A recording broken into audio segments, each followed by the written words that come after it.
मी CID office Pune पाषाण road इथे cylinder होत आहे. पोलीस तपासात जे निष्कर्ष निघाले, मी जर दोषी दिसलो तर न्यायदेवताने मला जे शिक्षा देईल ती मी भोगायला तयार आहे. मी वाल्मिक कराड केज पोलीस स्टेशनला खोटी खंडणीची फिर्याद दाखल झालेली आहे.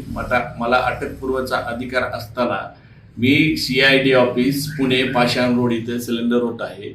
संतोष भैया देशमुखांचे जे कोणी मारेकरी असतील त्यांना अटक करावी व त्यांना फाशीची शिक्षा द्यावी. राजकीय दोषापोटी माझं नाव त्याच्याशी जोडलं जात आहे. पोलीस तपासात जे निष्कर्ष निघाले, मी जर दोषी दिसलो तर न्यायदेवताने मला जे शिक्षा देईल ती मी भोगायला तयार आहे.